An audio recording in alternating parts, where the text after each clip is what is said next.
Well, the grandfather clock has struck 11 times a few minutes ago, and it's time to go to Donegal. Hello, Pat. How are you this morning? How's it going, Jude? I mean. Ditch. Never mind that. Gia ditch, Akara. Yes, it's Just one of our Ditch, you're best now. supposed to Hey, say. Jude, I must tell you something.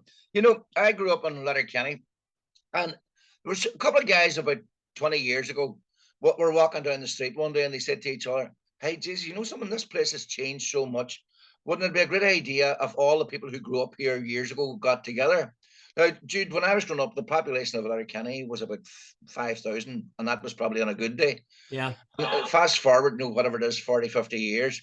And if you drew a circle around, say, within 7 miles of the town centre now, it would be something like maybe 40, 45,000 people. It's gone. It was at one stage, not only was it one of the fastest growing towns in Ireland, it was one of the fastest growing towns in Europe. So they claim. I don't know how true that is, by the way. Anyway, bottom line of it all is they set up this thing called the Old Letterkenny Reunion. And on Wednesday there, myself and my three brothers, we went off and a trip, two buses of old Letterkenny people went up to a place called Ardra. But Jude, no other reason I'm mentioning it. It's a great idea. I met people, including a guy who's home from Australia after 34 years. And so on, a guy I knew years ago. There's a guy, a couple of people from London and all the rest of it. Jude, it was a great way to spend an old memories and meeting families that we knew growing up and so on. The reason I'm throwing it out there is maybe some wee town like Oma or Strabane should have an old Oma reunion and so on, where you can meet people you knew years ago and families you knew. It's great crack. Well, I experienced something of that with the St. Column's book, the boys that were my year in St. Column's. Yeah. The thing that worried me in a way was that nearly all cases, I enjoyed it. I found it interesting, but I really didn't feel any need to continue the relationship. No. Yeah. So is that unfeeling of me? Did you feel that? That's typical of you, Collins. But anyway, you formed relationships with all these people, and you're going to be writing them and visiting them for the next 20 years. No, I didn't say I was going to do that. But anyway, you've said something. The last day, our 50th anniversary from St. Eunan's, and I was telling an old school pal, and I says, by the way, who's going to organise the 50th reunion? Our celebrations. He says, "Go on, tell me, what was there to celebrate?" He said he had no happy memories of St. Eunan's. He said he regarded it as the equivalent of Colditz, and the guards weren't half as nice as the SS. But you see, you're not. I think on occasions like that, you're not celebrating the institution. Certainly, I wasn't celebrating St. Colum's. It was the people that you were with and the relationships you had with some of them. Interesting. Anyway, I just threw that out there. Okay, let's get cracking on. God, we have a long list here this morning. Okay, the first one that you suggested, Pat, is this thing. Was it in the New Yorker where they're talking? New Yorker. I thought it was very interesting. When I was growing up, and it's this whole thing about bad boys and so on. Creedence, they were called CCR, Creedence Clearwater Revival. They outsold the Beatles. But here was the thing. They were most of them were married. They were sober. They didn't do anything ridiculous. They were very talented, and they sort of what they call disappeared after about, I think, 3 years. They had 9 hits in the space of 2.5 years, and the main guy was a guy called John Fogerty. But anyway, they split up and so on. But they were almost dismissed by the critics and so on, because they didn't do drugs. They didn't get pissed on stage. They didn't have numerous affairs and so on. The New Yorker this week did a big article on them about the fact that they're now getting the appreciation that they deserve, that they were superb artists, that John Fogerty wrote, and he wrote a lot of songs about, Here Comes the Rain, have you ever seen the rain? A lot of stuff about the environment and so on. Bit like us. Yeah, but they said he spoke of doom in a cheerful way, which I thought was really good. But I remember them well too, and it's some really good Bad Moon Rising. I seem to remember that one. That's the sort of thing they're saying now. A lot of what he wrote then is now actually sort of, well, not paramount, but of real topical interest. Yeah, they were a good band, and they some really good driving numbers. But I think for them to be sort of resentful, I mean, you have a quotation here where the guy says, everyone has the most blanking respect for the Beatles. Well, we're the biggest American group. It seemed to be a bit churlish. They're a very good band, but they had no variety worth talking about that I knew about. There was little complexity in their beats, like they were very straightforward. You listen to the Beatles, there's a whole range of rhythms with them. They had the same kind of tune for all their numbers. The Beatles moved from everything to, I don't know, Norwegian Wood to Lucy in the Sky with Diamonds. But hold on there, Dr. Collins, there's some awful crap in there too, Oh, yeah, there is. That's sort of, I think the point being made is, still like huge. But hold on, Dr. Collins, I think that's the very point being made.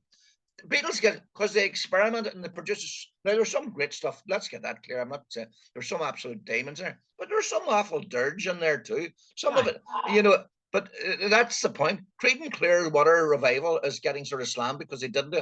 They said their songs were brilliantly written, very, very compact, very well performed. They rehearsed. They got everything right. They didn't do. So, the very sort of attitude you've taken towards them is actually proof of what they were saying. No, it's not. I liked Creedence Clearwater Revival. I would play Creedence Clearwater Revival still occasionally on Spotify, but they don't have the kind of meat on their bones that you get from the Beatles. I mean, if you take She's Leaving Home as one example, my God, there's nothing Creedence Clearwater Revival ever wrote that was going to approach that. And I think they should accept the fact that, in a way, they're kind of like Cliff Richard. Cliff Richard's or Daniel O'Donnell. I hope he's not listening. They're good, lovely voices, very nice. Some of the tunes are quite moving, but you don't say there's a great singer. There's somebody has moved the dial. Hey, but let me tell you something, Dr. Collins, in a strange sort of way. My son and his first cousin were in London years ago, and they got tickets to see Bruce Springsteen. And my son, who had never heard of John Fogerty, didn't even know who he was, went along, and he says the support act was this guy called John Fogerty. And he says, Dad, he was brilliant. He says he was far better than Bruce Springsteen. In fact, after about an hour, now in fairness, they had to catch a train, as far as I remember, at 11 o'clock on a Saturday night in London to get home. But he says they left before Bruce Springsteen was finished. And he says, but he says he far preferred John Fogerty of Creedence Clearwater Revival. Well, I kind of like Bruce Springsteen. Some of good driving numbers, but again, I don't find him all that good. And the songs, all a certain sameness to most of his songs. Whereas again, the Beatles, the variety they had, you really did have a sense of the Beatles. Every LP they brought out, there was a sense this is something new. This is a totally new stage they've reached. I just thought that kind of boldness. And let's face it, if you're an entertainer, of course people want to know about the drugs you're taking. They want to know about the women you're taking. That's all part of the act. I like, what is it, Mick Jagger, how many women he had slept with, and even a question of did he sleep with any men? It was all grist to the mill, wasn't it? Yeah. I suppose, and it is true that there was a tendency to see the 60s as being all about drugs and sex and rock and roll. The fact of the matter was that most people, there was a hell of a lot more people getting drunk at the weekend than there was taking drugs. Certainly in my experience. And that was a case in Canada as well. Anyway, so much for clearance. It's hard to say, isn't it? CCR. It's the first thing in the Creedence Clearwater Revival. Yeah, and the last thing is, I wouldn't have been able to. You say John Fogerty with a certain familiarity. I couldn't have named you one of the people in the band. Did you know their names before this? I knew John Fogerty. By the way, Dr. Collins, I think you're a bit dismissive. Like I remember they did. I'm not dismissive.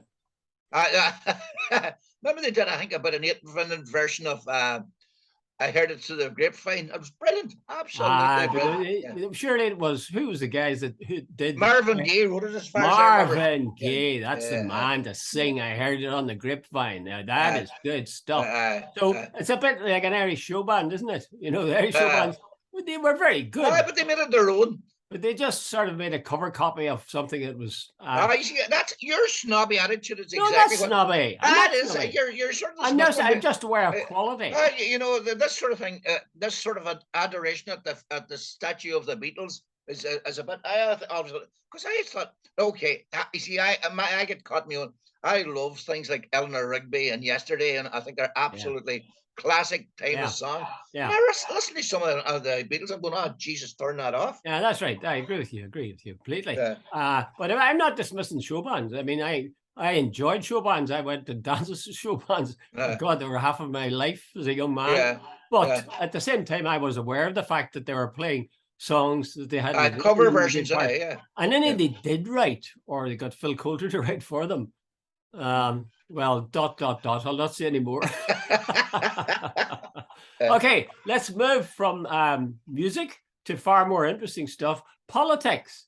Yeah. Liz Cheney and with the Wyoming primary. I don't even understand these primaries. Tell me, explain all, Pat. American politics, because it affects, what's going to happen here. Yeah. This week, Liz Cheney basically got blown out of the water. She was one of the few Republicans who actually opposed Donald Trump. Yeah. Donald Trump's chief financial officer reached a plea deal with the American courts this week, and he's going to do 5 months in jail for fraudulent accounting and so on. Now, I think it takes roughly to double figures the number of people who are within the close circle of Donald Trump who have now got jail sentences or pleaded guilty in the courts. But Jude, on top of all that, all the documents last week, the FBI asked that they'll be unsealed and a judge tell people what they were looking for and so on.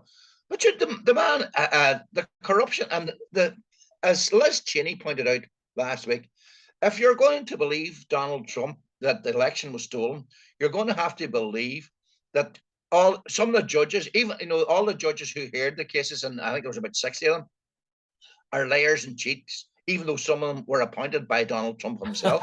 that literally hundreds of FBI agents are corrupt and agents of a foreign state. Yeah. She says you're going to have to believe the conspiracy theories from QAnon and all this sort of stuff.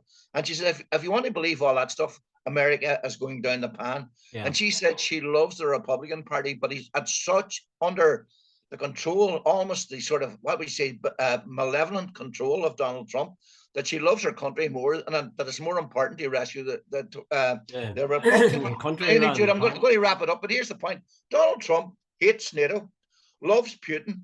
He's controlling the appointment of judges in certain states. He's controlling the appointment of key officials in certain states, and he could run for president again. And Jude, the problem is, he has been shown to be a totally malign influence. That's true. That's true. I must say, I think that this is optimistic me. I think the future of the Republican Party is more likely to lie with Liz Cheney than it is to lie with Trump. We've done the Trump thing. They've done the Trump thing. And while you will have a hardcore of devoted followers, I just thought Liz Cheney came across very well when she spoke. Very well. She looks right. She sounds right. She sounds courageous. She can express herself very clearly. She's in many ways the very opposite of Trump. The irony of it all is that she's Dick Cheney's daughter. Unbelievable. Credit that. But I just think she's good. Trump, in the report you sent me, it says Trump's legal troubles could blow up. Well, they are. I heard that yesterday. I mean, it is conceivable that he could be fined or even imprisoned. The mind boggles if that was to happen, if he was to be put in prison. But I do think that the future is more with the likes of Liz Cheney than it is with Trump. It's a bit like Boris Johnson, real phenomenon. But then, you begin to find that you can manage without him. You've been there, done that. And I would hope that America would go to something better than that. Go and explain that. You're the culture share amongst us two, or between us two. Oh, yeah. You're right.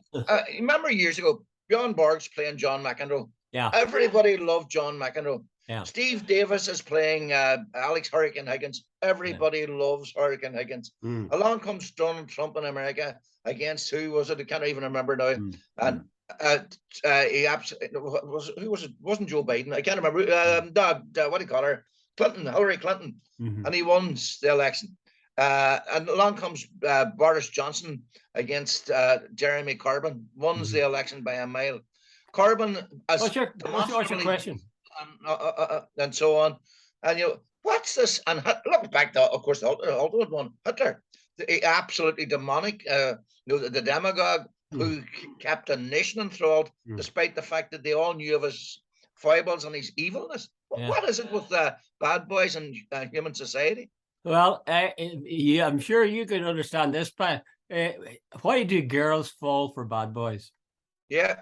There was something attractive about bad boys that women, well, some women certainly love. There's no doubt about it. And of course, I mean, they make room for nice guys like us as well. But by and large, there's some attraction there. It's a whiff of cordite that they talk about. Yeah. And I think that essentially is the thing that draws. The other thing is, you see, Trump was promising people the solution of all their problems. He was going to make America great again. He was going to do it. Of course he wasn't. That was a bloody lie. But if you're down and out and somebody says, I'll save you, you tend to grab at it. And I gather that, incidentally, these sort of fundamentalist, born-again Christian churches are doing really well in South America these times because there's so much poverty. And these guys come and say, clear cut and we'll feed you and just believe in the Lord. It's taking the soup all over again, But by the way, I take it you mean the American South, not South America? No, well, actually, I do mean South America. It's in South America. Are you talking about, sorry, I thought you were talking about Alabama and Kentucky. Oh, no, well, they may be doing well there. I don't know. But there are definitely, there's a book, it's a really good book by Ronan Bennett, the guy. It's called, I think it's called Overthrown by Strangers. Yeah. And it gives you a great insight into the attraction of these, squeaky clean fundamentalist churches for poor people. You can see it's the same thing as Trump in a way. It's that I'll solve all your problems. Hand them over to me and I'll do it, Yeah. I think Liz Cheney is very attractive for a number of ways. I mean, she's physically nice, but she's attractive because she's grounded. She's not a demagogue. Yeah. But she knows what she wants and she knows what people should believe in. But Jude, isn't that funny? I think you had hinted at it earlier on. She is actually possibly a former Republican, as the most democratic of the Democratic Party. She's the most effective. In fact, see if the next election come around, and I think Joe Biden, is going to be a one-term president, and I don't think Kamala Harris will hit the nail with the American electorate. I think you could be right. If Liz Cheney was put forward by the Democratic Party and I don't know whether she can switch over to the Democratic or she'd want to do that, but if she did, I would think she would be, her reputation in Democratic circles and with the Democratic voters is so, her standing and status is so high, I think she could actually get that vote. Yeah, I think for anybody who, except they were a devout Trump fan, would have to admire her guts. She just stood up and nobody was going to make her back down. The only complication with that is that I gather that in 93% of things that Trump did, she voted with him. Yeah, well, that was part of that. But in the key thing, she voted. But Jude, the thing about it, I can't remember the name of her opponent in Wyoming. But apparently, the opponent used to be anti-Trump, but saw the writing on the wall. Oh, and God. I think it's another female, by the way, sold her soul and has become she was what they call a never Trumper and has now absolutely nailed her colors to the mast for Trump. Well, it's like these people that are tripping in behind Liz Truss. They want to tie their boat to the boat that's going to win. Yeah. Anyway, but I still say Trump's star is on the wane, and I can't see her running as somebody. Well, you said Kamala Harris wouldn't be any good and Joe Biden be one-term president. That's probably true. But I think never count out all the guys that you haven't heard about. There's guys that come out of nowhere. The guys like Obama, and there's the whole lot of people. 2 years is a long time. 3 years is a long time. Okay, let's go on to something really good. The Rose of Tralee is almost upon us again. And the report, and I think it's the Irish Examiner, says, absolutely incredible. Rose of Tralee reveals surprise. And I was trying to figure out, I read the article and I couldn't find the surprise. By the way? I think that they stopped in Cork on their way or something. Rubbish. But there are a couple of things. You sent me that, and I was going, Jesus, where's the news in this? And apparently there's no news. By the way, well, just reminds me, there's a thing it's called marriage, and it's called a drama. It's your man Sean Bean and somebody else. Do you watch it the other night? And I was going, when it was over, I was going, where's the drama? It was the drama with no drama. It was the worst program I think I've ever seen. But back in the Rose of Tralee. Maybe it's like normal people. Okay. It was the worst thing I've ever seen, Jude. I was going, where's the drama here? Well, the drama in it for me is, actually, it's an interesting talking point. We'll not spend too long on it, but it isn't reported in the Irish Examiner, but I read somewhere else that married women, for the first time, I think, will be allowed to enter. Married women, not just single women. The age has gone up from 28 to 29, which is totally insignificant, but that's what they've done. And they've left room for trans entrants. Oh, is that what it is? Maybe that's what it is. So there's two things there that I think that are interesting: married women and trans. Now, I think everybody will give the nod to that. Everybody will say yes, oh, definitely. Why would you penalize a woman? Why could a woman not enter it? Just the same as why could a woman not work after she was married? That was the case at one stage in the South, but it's not the case now in the civil service. And trans, everybody's, you got to be equal. You got to treat people equal. People have to discover their sexuality. They may be trapped in a male body and they're a female, etc., etc. Now, I think the reason most people, why did they have it the way it was, single women? It's because it's a sort of what would you call it? Not surrogate, but it's a one remove flirting or a one remove attraction. That was the whole idea. Do you remember Gay Byrne when he used to take off their shoes for them and put their shoes on? There's an intimacy there. I know that. It was like a sort of what do you call it? That place in West Clare where Lisdoonvarna. Yeah. It was sort of like an old Irish curtain ritual, and we all used to look on and say, "Wonder will that wee girl get away with him and that wee fella get woman or she?" It was like a curtain ritual. It was an old-fashioned thing. Yeah. But know some of this sort of thing now. If we start bringing in married women, it's going to lose a certain amount. And then, of course, there's going to be, put it like this, Jude, without meaning to be offensive to anyone, the day a trans woman wants it, I think that's the end of it. Well, you need to be careful with that, because one of the successes a few years before the COVID anyway, was a woman who proved to be a lesbian. She wasn't. She didn't. She was the loveliest girl. She was terrific. She was terrific. She really was. So you can never be sure about that kind of thing. But what I'm thinking about is all the old reactionaries are going to go bollocks that, and then the next thing it becomes a minority interest because all the sort of are switching off and so on. When something is sort of generally accepted, once it starts going down a sort of certain pathway. The great unwashed sort of start taking offense. Well, never mind the great unwashed. I'm sure you washed yourself, Pat, and I washed myself. But I think it is a kind of a little fantasy. It's a male fantasy, but I suppose women like to see what they're wearing and so on. They're going to take that away. It's a difference between looking at somebody. Can I stop you there? I've never watched the Rose of Tralee. I've no interest in what's up. My wife watches it. So so much for that theory. Well, I watch it as long as I can, which is got now down to the stage of about 2 minutes. Because it's awful corn. It's the most appalling corn.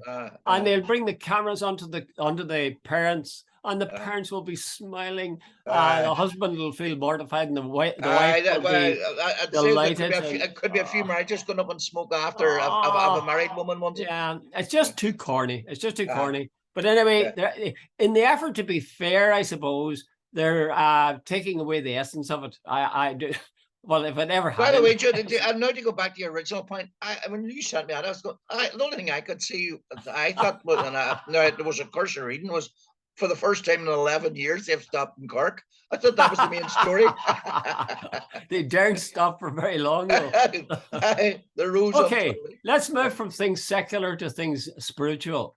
There's in the letter section. It's a response to an article, I think, but the letter section of the Irish Times has got several on the Catholic Church as a pivotal. The heading is a pivotal moment.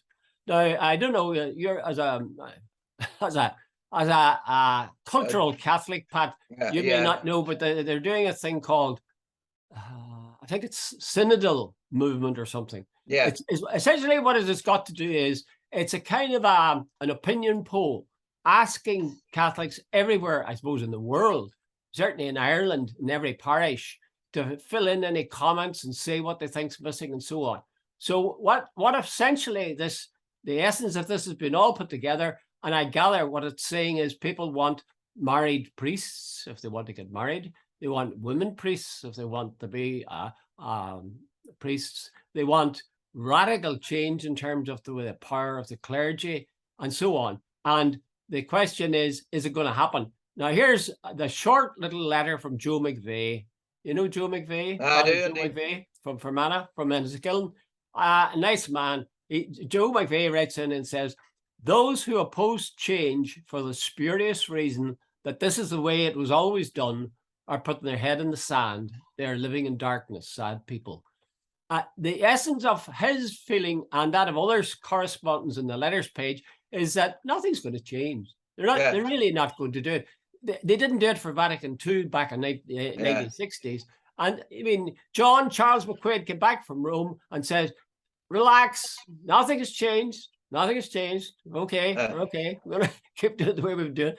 I mean, the church is just digging a hole and digging it deeper every day. And I think they're going to miss out on the synodal thing. Am I too pessimistic, Pat, do you think? Or has it totally lost its relevance? Well, around Jude, I don't know. A lot of people I know don't go to mass anymore. That's a fact. And the days of the priests, whatever.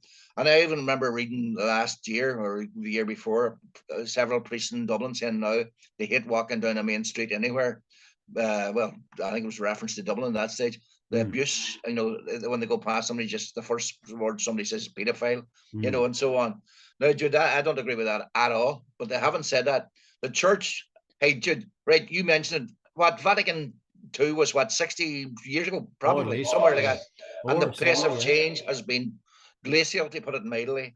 Where's the role that was promised to women? The only thing, Jude, I remember as a wee boy, I was about 4 or 5 or 6, whatever, going to mass. And I remember the priest used to stand with his back to the altar, to the people, and so on, and whatever, and put up the chalice and so on. Now, then it became, and as well as that, it was done in Latin and a mixture of Latin and Greek, Kyrie eleison, and all that sort of stuff. And then it became in the vernacular. It became, if you're in Spain, it was Spanish, and if you're in Greek, it was Greece, and well, it wasn't Irish in Ireland, but anyway, so on. That now, Jude, all of that, not a lot seems to have changed. But it wasn't it, your man? It was until Hardy Chardin said the church had to change. But then there were other people says, hey, we're not here for fashion. We're here for the long haul. And if divorce was wrong, and Christ's time, unites cannot be divided type thing. How can we suddenly start? Oh, right, to be divorce. All right, contraception's all right. All the things that were the principles and the bedrock of the church, we cannot change those for fashion just because time says, So there's the argument I've heard from those people. Well, I think that's an outdated argument because divorce, contraception, abortion. Well, yes, abortion. All of those. Homosexuality. All of those are teachings of the church, and the church can change their teaching. I mean, the church would have been approval of and probably participated in slavery, but they wouldn't any longer. And there's no reason in the world. You remember the time when you had to eat fish on a Friday? You weren't allowed to eat meat. That's all gone. Fast days and all the rest of it. All that's gone. I think myself, very briefly, because I don't want to spend too long on it. I think the problem with the Catholic Church is that it's boring. For most people, it's a bore. It doesn't seem to impinge on their lives. They go to anybody who goes to mass, They just they're detached from it. It doesn't seem to make sense. There's Yeah. words that are used that they can't understand really, and nobody ever explains them. And they've no sense of involvement. Yeah. They don't come out of the church feeling any closer to God or their maker than they did when they went in, maybe less so. So Yeah. those things need to be looked at radically and something done. Yeah. They do say the young people, it's the sermons that drive them away. Yeah. It's these sermons. And I sort of understand that. While I have sympathy with the priest, because God must be awful having to make a sermon every week, at the same time, most don't really work. Yeah, but do you remember years ago, if a woman had have shown a bit of a leg or something, or cleavage, what she was considered a fallen woman, and they're nearly read off from the altar. Aye. How can the church now turn around and say, nearly the opposite? They have no problem with it. As like, if it was wrong then, surely it's wrong now. Oh no, Pat. I remember. I know what you're talking about, because I remember the time when if a woman went up in a sleeveless dress to receive communion, she could be refused communion. Yeah. But I mean, standards are not standards. Style has changed in women's clothing, and the attitudes to it have changed. If you saw somebody in a miniskirt, I mean, there was a time when people saw somebody in a miniskirt, they say, "Oh God, look at that, look at that." Yeah. And they could be scandalized. All people say, "Oh, disgusting, just trailing themselves around." But nobody says that now, Yeah, but I accept that. But here's the point: if it was a sin then, why is it not a sin now? Well,